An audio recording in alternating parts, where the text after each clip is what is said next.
I am Dr. Mohan Vamsi, Chief Surgical Oncologist, Omega Hospitals, Kachibali, Hyderabad. ఇవాళ మనం discuss చేయబోయే topic cancer చికిత్సలో వచ్చిన అధునాతన పద్ధతులు. క్యాన్సర్ చికిత్సలో అనేక రకాలైన అధునాతన పద్ధతులు ఇప్పుడు మనకు అందుబాటులోకి వస్తున్నాయి. ఇన్ఫ్యాక్ట్ ప్రపంచంలో క్యాన్సర్ ట్రీట్మెంట్ మీద జరిగినంత రీసెర్చ్ ఇంకా ఏ ఇతర డిసీజ్ మీద కూడా జరగట్లేదని ఖచ్చితంగా చెప్పచ్చు. క్యాన్సర్ డయాగ్నోసిస్లోను క్యాన్సర్ ట్రీట్మెంట్లో కూడా అనేక రకాలైన నూతన పద్ధతులు ఇప్పుడు అందుబాటులోకి వచ్చాయి. క్యాన్సర్ డయాగ్నోసిస్లో అతి ముఖ్యమైనది ఒక రెవల్యూషనరీ ప్రక్రియ, అది లిక్విడ్ బయాప్సీ. అంటే క్యాన్సర్ బాడీలో ఎక్కడున్నప్పటికీ కూడా ఆ క్యాన్సర్ కణాలు రక్తనాళాల ద్వారా, లింఫనాళాల ద్వారా శరీరంలో ఉండే బ్లడ్లో ప్రవహిస్తూ ఉంటాయి. వాటినే సర్క్యులేటింగ్ ట్యూమర్ సెల్స్ అంటారు, సిటిసి. అంటే మన బ్లడ్లో లక్షల ప్లేట్లెట్స్, వేలల్లో వైట్ బ్లడ్ సెల్స్, లక్షల్లో ఆర్బీసీస్ ఉంటాయి. వాటితో పాటు 5 నుంచి 10 క్యాన్సర్ కణాలు కూడా ఉంటాయి. ఆ క్యాన్సర్ కణాలని ఐడెంటిఫై చేసే టెక్నాలజీ ఇప్పుడు మనకి హైదరాబాద్లో అందుబాటులోకి వచ్చింది. వీటినే లిక్విడ్ బయాప్సీ అంటారు. అంటే పేషెంట్ వచ్చినప్పుడు 10 ml బ్లడ్ తీసుకొని అందులో ఉండే సర్క్యులేటింగ్ ట్యూమర్ సెల్స్ని ఐడెంటిఫై చేసి ఆ సర్క్యులేటింగ్ ట్యూమర్ సెల్ ఏ ఆర్గన్ నుంచి వచ్చిందో కూడా చెప్పే టెక్నాలజీ అందుబాటులోకి వచ్చింది. దీన్నే లిక్విడ్ బయాప్సీ అంటుంటాం. అలాగే ఈ సర్క్యులేటింగ్ ట్యూమర్ సెల్స్ మనకి చాలా యూస్ఫుల్గా ఉంటాయి. చాలాసార్లు క్యాన్సర్ ట్రీట్మెంట్ అయిపోయిన తర్వాత పెట్ స్కాన్ కూడా చేసి నార్మల్గా ఉన్నప్పుడు కొన్నిసార్లు ట్యూమర్ మార్కర్స్, కార్సినోఎంబ్రియానిక్ యాంటిజెన్ కానీ, క్యాన్సర్ యాంటిజెన్ 1 to 5 కానీ ఓవేరియన్ క్యాన్సర్లో, కోలన్ క్యాన్సర్లో ఎలివేట్ అయి ఉన్నప్పుడు మనము సర్క్యులేటింగ్ ట్యూమర్ సెల్స్ చెక్ చేసుకుని క్యాన్సర్ తిరగబెట్టిందో లేదో కూడా తెలుసుకోవచ్చు. సో డయాగ్నోసిస్కే కాకుండా రికరెంట్ క్యాన్సర్స్ ట్యూమర్స్ కూడా ఐడెంటిఫై చేయవచ్చు. అలాగే సర్క్యులేటింగ్ ట్యూమర్ సెల్స్ ట్రీట్మెంట్కి ఎంత ఎఫెక్టివ్గా క్యాన్సర్ రెస్పాండ్ అవుతుందని తెలుసుకోవడానికి కూడా మనం చూసుకోవచ్చు. అంటే ట్రీట్మెంట్ స్టార్ట్ చేయకముందు 5 to 8 సర్క్యులేటింగ్ ట్యూమర్ సెల్స్ ఉన్నాయి, లేకపోతే 8 ఉన్నాయి సర్క్యులేటింగ్ ట్యూమర్ సెల్స్. 3 కోర్సులు కీమోథెరపీ తర్వాత అవి పూర్తిగా మాయమైపోయాయంటే ట్రీట్మెంట్కి చాలా బాగా లొంగుతున్నారని కూడా అర్థం. సో మనకి ట్రీట్మెంట్ రెస్పాన్సివ్నెస్కి, ప్రోగ్నాస్టికేషన్ కూడా ఈ సర్క్యులేటింగ్ ట్యూమర్ సెల్స్ మనకు ఉపయోగపడతాయి. అలాగే ఈ సర్క్యులేటింగ్ ట్యూమర్ సెల్స్ని ల్యాబ్లో ఇన్విట్రోలో గ్రో చేసి, అంటే పెంచి, అది ఏ రకమైన క్యాన్సర్ ట్రీట్మెంట్కి లొంగుతుందో తెలుసుకునే ఫెసిలిటీస్ కూడా అందుబాటులోకి వచ్చాయి. ఉదాహరణకి లేడీస్లో యూరినరీ ట్రాక్ ఇన్ఫెక్షన్ చాలా కామన్. యూరినరీ ట్రాక్ ఇన్ఫెక్షన్ వచ్చినప్పుడు వాళ్ళు ఆ యూరిన్ని కల్చర్ చేసి ఏ రకమైన ఆర్గానిజం గ్రో అవుతుందో చూసుకొని దాని ఏ రకమైన యాంటీబయాటిక్ లొంగుతుందో కూడా తెలుసుకుంటారు, కల్చర్ సెన్సిటివిటీ అంటారు. అలాగే సర్క్యులేటింగ్ ట్యూమర్ సెల్స్ ల్యాబ్లో గ్రో చేసి ఏ రకమైన యాంటీ క్యాన్సర్ డ్రగ్ ఇస్తే లొంగుతుందో కూడా మనం తెలుసుకోవచ్చు. దీన్నే ఆంకోనామిక్స్ టెస్టింగ్ అంటారు. అలాగే అదే బ్లడ్లో సర్క్యులేటింగ్ ట్యూమర్ ఫ్రీ డిఎన్ఏ కూడా ఉంటుంది. ఈ circulating tumour free DNA identify చేసి కాంప్రహెన్సివ్ జెనోమిక్ ప్రొఫైలింగ్ చేసి ఏ రకమైన జెనెటిక్ మ్యుటేషన్ వల్ల ఈ క్యాన్సర్ వచ్చిందో కూడా తెలుసుకోవచ్చు. జెనెటిక్ మ్యుటేషన్ అంటే తల్లిదండ్రుల దగ్గర నుంచి వచ్చిందని కాదు, ఆ పేషెంట్లో ఉండే జీన్స్లో వచ్చే మ్యుటేషన్స్ని ఐడెంటిఫై చేసి ఆ మ్యుటేషన్ని టార్గెట్ చేసే డ్రగ్స్ ఏమైనా ఉన్నాయో లేవో కూడా తెలుసుకోవచ్చు. సైంటిస్టులు ఇప్పుడు మన బాడీలో పూర్తిగా జెనోమిక్ మ్యాపింగ్ జరిగింది. మనకి 22,000 ప్రోటాన్ కోడింగ్ జీన్స్ ఉంటాయి. Equally good number of non proton coding jeans కూడా ఉంటాయి. ఈ 22,000 ప్రోటాన్ కోడింగ్ జీన్స్లో సైంటిస్టులు ఒక 500 to 600 ఆంకోజీన్స్, అంటే క్యాన్సర్ కారక జన్యువులను ఐడెంటిఫై చేశారు. ఈ క్యాన్సర్ కారక జన్యువుల్లో ఉండే మ్యుటేషన్ వల్లే క్యాన్సర్ వస్తుందని ఇప్పుడు సైంటిస్టులు గట్టిగా నమ్ముతున్నారు.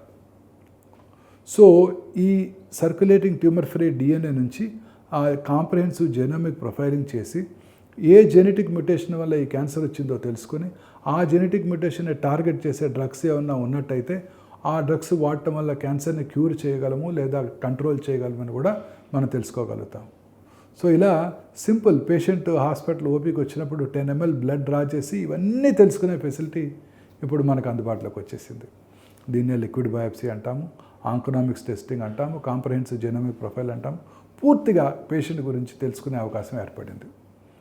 అలాగే మనం డయాగ్నోసిస్లో కూడా, అలాగే స్టేజింగ్లో కూడా అనేక రకాలైన నూతన చికిత్సా పద్ధతులు అందుబాటులోకి వచ్చాయి.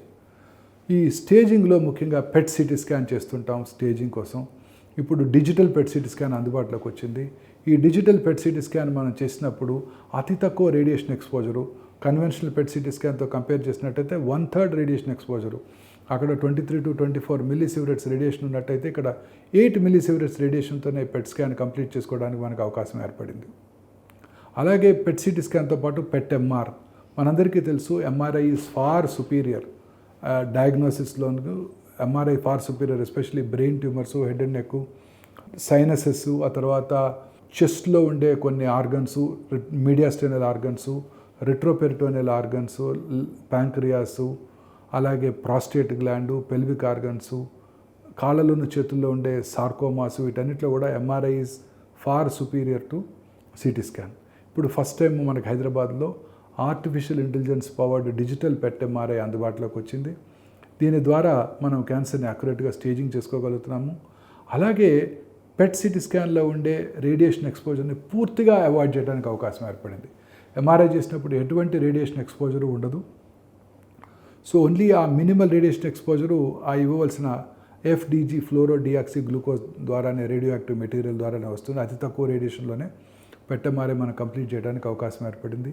ఇవన్నీ కృత్రిమ మేధస్తో పనిచేస్తాయి కాబట్టి చాలా ఫాస్ట్గా మూవ్ అవుతుంటాయి.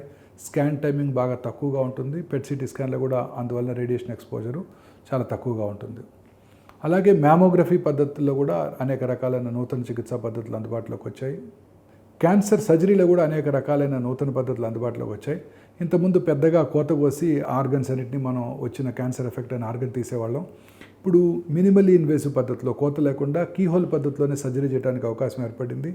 3 డైమెన్షనల్ డిజిటల్ కెమెరాని మనం లోపల ప్రవేశపెట్టి మొత్తం పొట్టనంతా కూడా వీడియోగ్రామ్ చేసుకొని శరీరంలో క్యాన్సర్ వచ్చిన భాగాన్ని ఎక్కడుందో కరెక్ట్గా ఐడెంటిఫై చేసి కీహోల్ పద్ధతిలోనే మొత్తం సర్జరీ చేయగలిగిన ఫెసిలిటీస్ ఇప్పుడు అందుబాటులోకి వచ్చాయి. కీహోల్ పద్ధతిలో చేయటం వల్ల గ్రేటెస్ట్ అడ్వాంటేజ్ ఏంటంటే మనం నేకెడ్ ఐతో చూసిన దానికన్నా ఈ హై డెఫినిషన్ డిజిటల్ కెమెరాతో చూసినప్పుడు మనం మ్యాగ్నిఫైడ్ వ్యూస్ చూడటానికి అవకాశం ఉంటుంది. ఆపరేషన్ రూమ్ స్క్రీన్ పైన 10 to 16 times మ్యాగ్నిఫైడ్ ఇమేజ్ చూసినప్పుడు క్యాన్సర్ వచ్చిన భాగము అది ఎక్కడికైతే పాకటానికి అవకాశం ఉంటుందో ఆ లింఫ్ గ్లాండ్స్ని కూడా పర్ఫెక్ట్గా ఐడెంటిఫై చేసి పూర్తిగా తీసివేయడానికి అవకాశం ఏర్పడుతుంది. అలాగే పక్కన ఉన్న normal tissues, for example rectal cancer surgery చేసినప్పుడు పక్కన ఉన్న సెక్షువల్ ఆర్గన్స్కి వెళ్ళే నర్వ్స్ని ప్రిజర్వ్ చేయడం ద్వారా సెక్షువల్ డిస్ఫంక్షన్ లేకుండా చూసుకోవచ్చు. అలాగే యూట్రైన్ క్యాన్సర్ సర్జరీ చేస్తున్నప్పుడు ఆ పక్కన ఉన్న బ్లాడర్కి వెళ్ళే ఆర్గన్స్కి వెళ్ళే నర్వ్స్ని మనం కేర్ఫుల్గా చూస్తాము. ఎందుకంటే మ్యాగ్నిఫైడ్ విజన్లో అది చాలా పర్ఫెక్ట్గా కనబడుతుంది. వాటన్నిటిని ప్రిజర్వ్ చేసి మనం సర్జరీ చేయడం ద్వారా పోస్ట్ ఆపరేటివ్ కాంప్లికేషన్స్ని మనం పూర్తిగా తగ్గించవచ్చు. అలాగే రేడియేషన్ చికిత్సలో కూడా అనేక రకాలైన న్యూవర్ చికిత్సా పద్ధతులు అందుబాటులోకి వచ్చాయి. లీనియర్ యాక్సిలరేటర్స్ అంటే మెగా వోల్టేజ్ ఎక్స్రే డెలివరీ చేసే పరికరాలు, అంటే రేడియేషన్ డెలివరీ చేసే చికిత్సా పరికరాలని లీనియర్ యాక్సిలరేటర్స్ అంటాము. ఇప్పుడు అనేక రకాలైన న్యూవర్ లీనియర్ యాక్సిలరేటర్స్ అందుబాటులోకి వచ్చాయి. అందులో ముఖ్యమైనది విమాట్ చికిత్స. విమాట్ చికిత్సలో చాలా ప్రిసైజ్గా ట్యూమర్ని ఐడెంటిఫై చేసి ప్రిసైజ్గా రేడియేషన్ డోస్ని అక్కడ టార్గెట్ చేయగలుగుతాము. ఇవే కాకుండా ఇప్పుడు కృత్రిమ మేధస్తో పనిచేసే లీనియర్ యాక్సిలరేటర్ పరికరాలు కూడా అందుబాటులోకి వచ్చాయి. Artificial intelligence powered linear accelerators, ethos అంటాము. హైదరాబాద్లో భారతదేశంలోనే మొట్టమొదటిసారిగా ఇక్కడ అందుబాటులోకి వచ్చింది మనకి. ఈ ఆర్టిఫిషియల్ ఇంటెలిజెన్స్తో పనిచేసే లీనియర్ యాక్సిలరేటరు పేషెంట్ని మనం రేడియేషన్ ఇస్తున్నప్పుడే పేషెంట్కి ఇవ్వాల్సిన ఆర్గన్, అంటే ఏ ఆర్గన్ అయితే ఎఫెక్ట్ అవుతుందో ఆర్గన్ని అది ఆ పరికరంలోనే ఉండే సిటీ స్కాన్తో కేర్ఫుల్గా చూస్తుంది. అంటే రేడియేషన్ ఇచ్చే ముందు ప్రిసైజ్గా దాన్ని లోకలైజ్ చేస్తుంది తనకున్న సిటీ స్కాన్ పరికరంతో. అంటే ఆ రేడియేషన్ డెలివరీ చికిత్సా పరికరంలోనే ఒక సిటీ స్కాన్ మెషిన్ ఉంటుందన్నమాట. ప్రిసైజ్గా చూసి ఆ రేడియేషన్ మనం ఎక్కడైతే ఇవ్వాలో దానికే టార్గెట్ చేస్తుంది. ఒకవేళ రేడియేషన్ ఇచ్చే ముందు next day, 3rd day, 4th dayలో ట్యూమర్ సైజ్ తగ్గిందనుకోండి, ట్యూమర్ సైజ్ తగ్గటాన్ని నోటీస్ చేసి ఆ తగ్గిన ట్యూమర్కి మళ్ళీ ప్రిసైజ్గా రేడియేషన్ ప్లాన్ చేసి డెలివర్ చేస్తుంది. ఫర్ ఎగ్జాంపుల్ గర్భసంచి క్యాన్సర్కి మనం రేడియేషన్ ఇస్తున్నాం అనుకోండి, 4 రోజుల తర్వాత ట్రీట్మెంట్ ప్లాన్ చేసాము, రేడియేషన్ ఇచ్చేసాము, 4 రోజులుగా రేడియేషన్ ఇస్తూనే ఉన్నాం, ఇంకొక 21 రోజులు ఇవ్వాల్సి ఉంటుంది. 4 రోజుల తర్వాత పేషెంట్ కొంచెం కాన్స్టిపేషన్ వచ్చి ఆ గర్భసంచి రక్తం ఉబ్బటం వల్ల కొంచెం ముందుకు మూవ్ అయింది అనుకోండి, ఒక 2 మిల్లీమీటర్లు. ఈ పరికరము ఆ ముందుకు మూవ్ అవటాన్ని ఐడెంటిఫై చేస్తుంది, ఆ ఆర్గన్ని లోకలైజ్ చేస్తుంది, తన కృత్రిమ మేధస్తో ఆలోచించి ఆ ప్రిసైజ్గా న్యూ లొకేషన్లో ఉన్న గర్భసంచి ముఖ ద్వారా క్యాన్సర్కి రేడియేషన్ డెలివరీ చేస్తుంది. తద్వారా పక్కనున్న నార్మల్ ఆర్గన్స్కి పూర్తిగా రేడియేషన్ డోస్ని ఎలిమినేట్ చేస్తుంది, అవాయిడ్ చేస్తుంది. తద్వారా రేడియేషన్ రిలేటెడ్ కాంప్లికేషన్స్ మనకి పూర్తిగా తగ్గిపోతాయి. సో ఇలా ఈ కృత్రిమ మేధస్సుతో పనిచేసే రేడియేషన్ చికిత్సా పరికరాల వలన రేడియేషన్ వల్ల వచ్చే కాంప్లికేషన్స్ మనం పూర్తిగా అవాయిడ్ చేయడానికి అవకాశం ఏర్పడింది. అలాగే ఇప్పుడు సైబర్ నైఫ్ కూడా అందుబాటులోకి వచ్చింది. ఈ సైబర్ నైఫ్ అనేది ఒక స్పెషలైజ్డ్ చికిత్సా పరికరం. అమెరికన్స్ టొమాహాక్ క్రూయిజ్ మిసైల్స్ వాడుతుంటారు. వాళ్ళ ఎనిమీ టార్గెట్స్ మీద ప్రిసైజ్గా 5,000 కిలోమీటర్ రేంజ్లో ఉన్న చిన్న ఎనిమీ టార్గెట్ని లోకలైజ్ చేసి ప్రిసైజ్గా దాన్ని డిస్ట్రాయ్ చేస్తుంది. అదే టెక్నాలజీ ఈ సైబర్ నైఫ్ పరికరం క్యాన్సర్ కణాలని టార్గెట్ చేయడానికి ఉపయోగిస్తుంది. అంటే క్యాన్సర్ కణం ఎక్కడైతే ఉందో, ఉదాహరణకి బ్రెయిన్లో ఒక చిన్న 1 మిల్లీమీటర్ ట్యూమర్ 2 మిల్లీమీటర్ ట్యూమర్ ఉన్నా కూడా ప్రిసైజ్గా ట్యూమర్ని పెన్సిల్ బీమ్ రేడియేషన్తో వెళ్ళి ప్రిసైజ్గా ఆ ట్యూమర్ని మాత్రమే టార్గెట్ చేస్తూ పక్కన ఉన్న నార్మల్ బ్రెయిన్ కణజాలానికి ఎటువంటి డ్యామేజ్ లేకుండా చూసే ఏకైక పరికరం సైబర్ నైఫ్. ఆ సైబర్ నైఫ్ చికిత్సా పరికరము అది stereotactic robotic radiation delivery system అంటారు. అంటే టు ఆర్ ఈజ్ హ్యూమన్, మనుషులు తప్పులు చేయొచ్చు కానీ ప్రీ ప్లాన్డ్ రోబోస్ ఎటువంటి తప్పులు చేయవు అన్నమాట. ఇది పూర్తిగా రోబోతో డిజైన్ చేయబడింది. రోబోటిక్ డెలివరీ చేస్తుంది అన్నమాట. ముందుగానే ప్లాన్ చేసుకున్నట్టయితే ఆ రోబో వెళ్ళి ప్రిసైజ్గా ఆ ట్యూమర్ మీద మాత్రమే రేడియేషన్ ఇస్తుంది. ఒకవేళ పేషెంట్లో ఏమైనా కదలికలు ఉన్నట్టయితే రేడియేషన్ ఇస్తున్నప్పుడు ఆ రేడియేషన్ స్వీట్లో ఉండే ఎక్స్రే టెక్నాలజీ ద్వారా ఆ కదలికలను కూడా ఐడెంటిఫై చేసి ఇంటర్న్ రోబోని అలర్ట్ చేసి ఆ కంప్యూటరు ఆ రేడియేషన్ అన్ని ప్రిసైజ్గా ఆ కదలికలకు అనుగుణంగా మనం ఇవ్వవలసిన ఆర్గన్ మీదనే రేడియేషన్ని ప్రిసైజ్గా డెలివరీ చేసే ఏకైక పరికరం సైబర్ నైఫ్. సో అది కూడా మనకి ఇప్పుడు హైదరాబాద్లో అందుబాటులో ఉంది. ఈ రేడియేషన్ చికిత్సా పరికరాల వలన అతి తక్కువ సైడ్ ఎఫెక్ట్స్తో మనం ప్రిసైజ్గా రేడియేషన్ని డెలివర్ చేయగలుగుతున్నాము. ట్యూమరిసైడల్ అంటే ట్యూమర్ని డిస్ట్రాయ్ చేయగలిగే రేడియేషన్ని డెలివర్ చేస్తున్నాము. తద్వారా సైడ్ ఎఫెక్ట్స్ లేకుండా రేడియేషన్ ఇవ్వడానికి అవకాశం ఏర్పడింది.